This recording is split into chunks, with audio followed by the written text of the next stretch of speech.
and welcome back to the channel. This video is going to be part 1 of a two-part series on EVs. In this video I will talk about the history of electric vehicles from their invention all the way up to the Teslas. And yes, before you ask, the squeaky chair is back.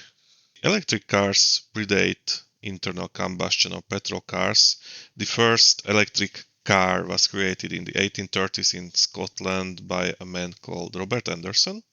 You can see this vehicle on the picture now, and interestingly this vehicle didn't have a chargeable battery, so the cells have to be swapped. In the early times of cars or motorization, many famous companies worked on electric vehicles.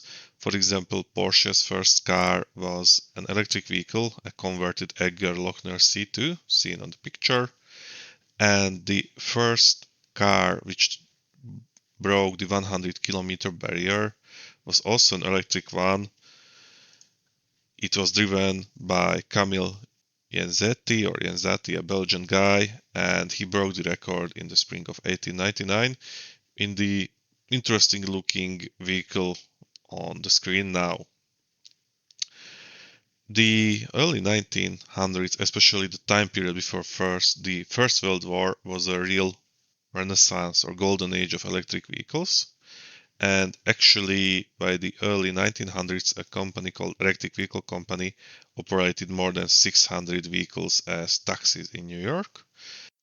Interestingly, to speed up the charging of the vehicles and to have as many vehicles on the road as possible, they used battery swapping, which you may know from NIO. Nowadays, it's not really a common technology. NIO is trying to work with it today, but engineers already figured it out in the 1900s.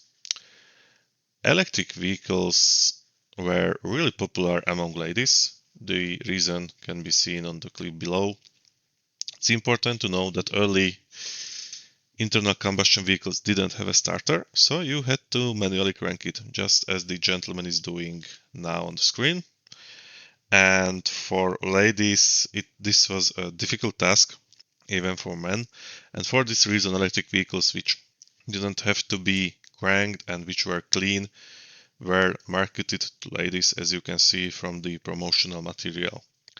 The end of the golden age of early golden age of electric vehicles came in, funnily enough, thanks to an invention which was basically a small electric motor. This was the electric starter. And after the spread of this technology, the days of the electric cars are numbered. One of the reasons for this was the high cost of electric vehicles.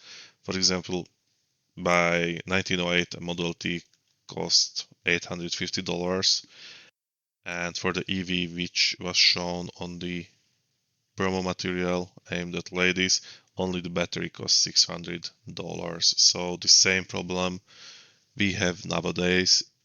The electric vehicle is simply much more expensive. Then there were always some engineers trying to revive the electric car. In 1959, for example, we had the Henry Kilowatt with a 40-mile range. This was basically a conversion of a Renault car. And then in the 1960s, GM made a working electric vehicle called Electrovair 2. This has a range of 80 miles, which is not that bad. The vehicle can be seen now on the screen.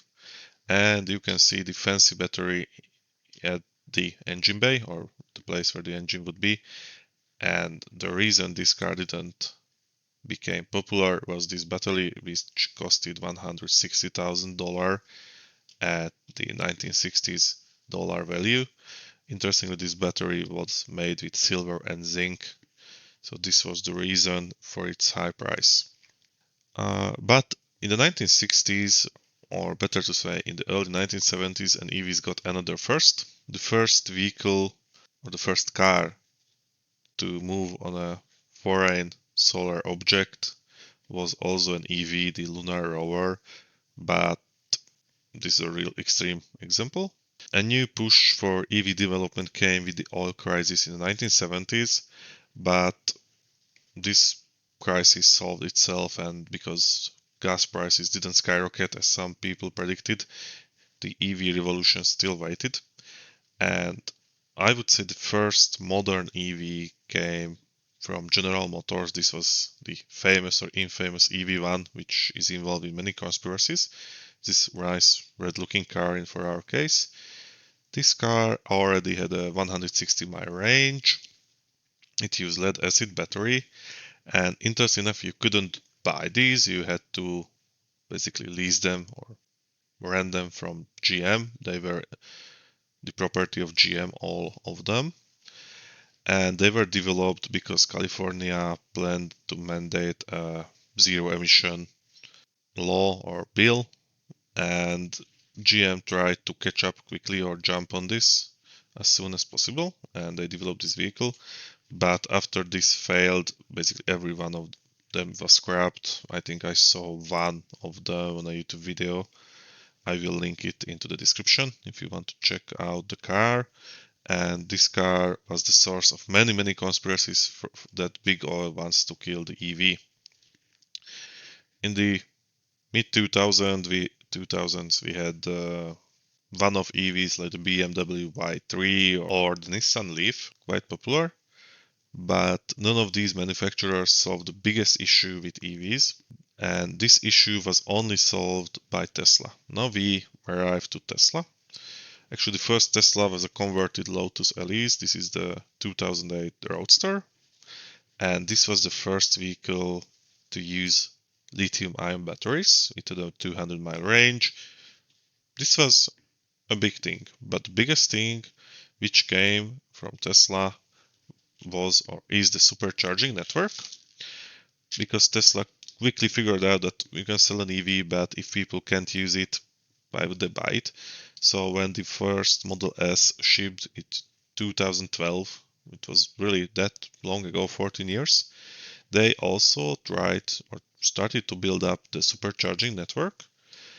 And first of all, by 2017, they have reached 300 miles with an EV, which is quite reasonable. This was a Model S2.